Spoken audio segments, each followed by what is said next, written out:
O mistério da abdução fascina alguns e aterroriza outros. Pessoas por todo o mundo atestam ter passado por tal experiência.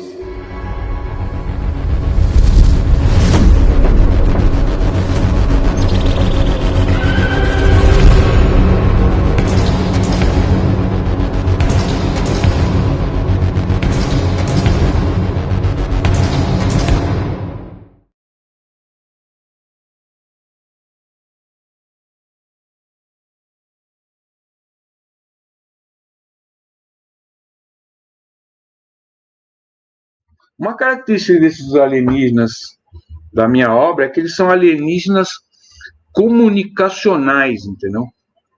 Então, assim, a minha área de formação é a comunicação, aqui do Edu também, né?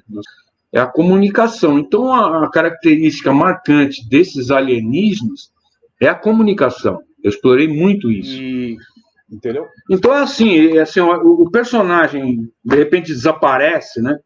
Vamos supor assim, o protagonista da obra, que é o Billy, tem dois protagonistas, que é o Billy e a Sandy, né? Que são duas crianças que eram hominídeas, foram transportadas para esse futuro alienígena e elas se transmutaram alienígenas. Ainda no momento, por exemplo, da obra, a vida desses dois irmãos, elas se separam, né? E aí, por exemplo, cada um, eles vão vivendo a sua vida, e às vezes até os alienígenas com que eles conviviam no começo também vão sumindo, né? Vão tomando seus caminhos diferentes.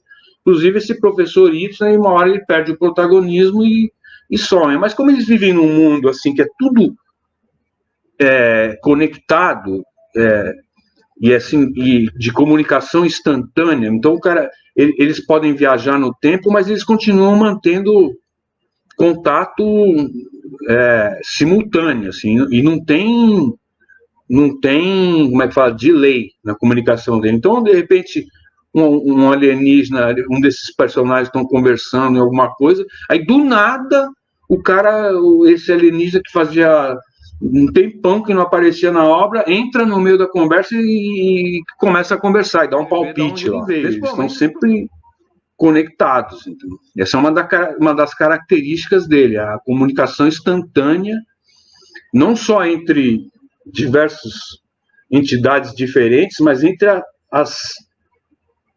personalidades de um próprio, aquilo que eu defini como multivíduo, né? Que é o indivíduo que se multiplica nas dimensões. Então, qualquer alienígena ele vai se multiplicando nas dimensões e as cópias dele mesmo conseguem conversar entre si e formar, inclusive, um grupo assim que exponencia a inteligência dele próprio.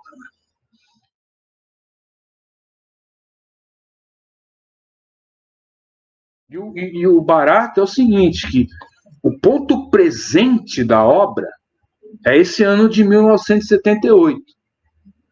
Entendeu? Então, quando eu estou no primeiro capítulo narrando essas coisas que acontecem em 1978, o xerife Hutchcult lá na estrada, vem o Olve, quase bate no carro dele e tal, e aí começa toda a história. O ano paralelo lá no futuro é o 900.014, quer dizer, os caras saíram do ano 900.000, os alienígenas, né? Eles saíram do ano 900.014 e vieram para 1978. E toda aquela história que eu começo a narrar, que é a sequência do adução, que eles vão parar nesse ano, 834 mil e tanto, na verdade é passado já, entendeu? Isso é o alienígena contando a história dele. Porque o presente dele já é o ano 900.014. E esse é o grande barato que nessa parte do futuro, onde termina a obra. A obra termina quando esses alienígenas estão perdidos no passado, aqui no ano 1970, perdidos não, eles perdem contato com o futuro, né? Então, um dos dramas aqui dos alienígenas que estão aqui no 1978 é restabelecer o contato, né? Para eles.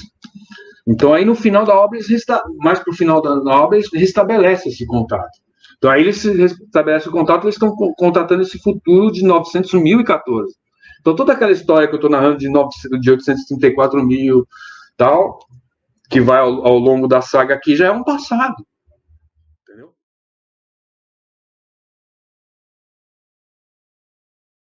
Então, aí, como eu disse assim, esse novo e-book, então, ele vai ser a primeira parte de uma nova trilogia, que vai ser a trilogia do epílogo da epopeia terrestre, que vai fechar esse intervalo da história entre do futuro de 834.000 até 900.014 e vai fechar o destino da Terra, aqui do ano 1968, que vai avançar aí vai avançar pouquinho, né, aqui, porque a Terra está no seu epílogo. Então 1968 vai até um ano que está descrito aqui na obra, o leitor de cara. Aliás, está logo no Abdução aqui, ele fala, né?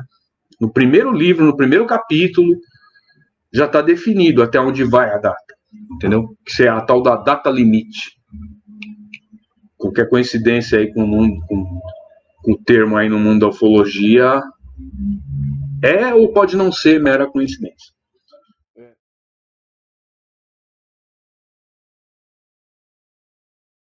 Nos Estados Unidos, porque a nave dele pousa ali nos Estados Unidos, na cidade de Picacho, que fica do lado de Roswell, entendeu? Então, uma das alternativas é esse. Em vez de eu falar de Roswell, é uma cidade perto de Roswell, que dessa vez a nave pousou. A Roswell aparece na história também. Aí então, primeiro ele traça esse cenário a partir de mentes norte-americanas e referências norte-americanas.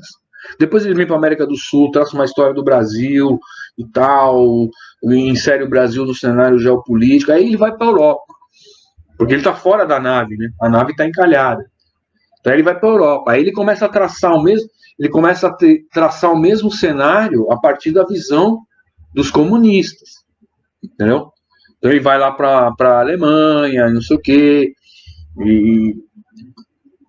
Mas o protagonista, assim, nesse cenário geopolítico, é o tal do presidente dos Estados Unidos, que quando chega no fim da história tem o tal do desfecho, um subcapítulo, mais de uns 2 ou 3 subcapítulos, que é sobre o presidente ali, resolvendo a situação lá e tal. Só que aí nesse novo livro, muda.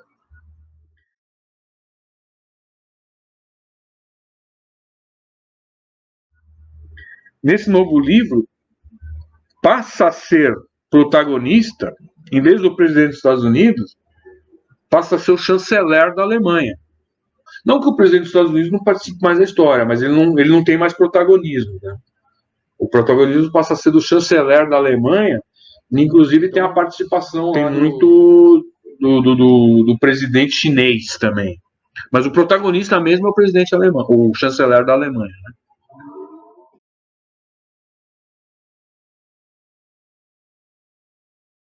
Que é também a mesma história que vai ser narrada. Isso já foi narrado, né?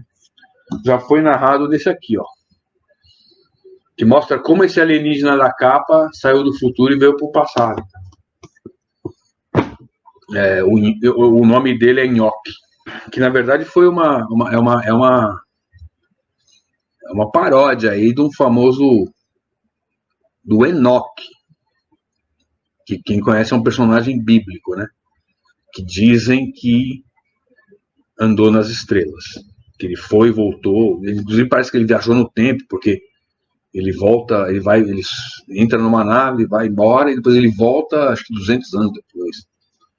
Algumas interpretações dizem que pode ser isso, que ele foi e voltou, ele foi viajar com Deus, voltou 200 anos depois. Outras dizem que na verdade são vários Enoques, né? É uma geração. Enfim, tem que ir lá nos apócrifos e ler a história do Enoque. Mas é uma história que é um personagem bíblico que é muito utilizado nessa análise dos astronautas antigos aí, né? Da ufologia, né? Essa linha de pensamento dos alienígenas do passado, aquele programa do History Channel e tal, né?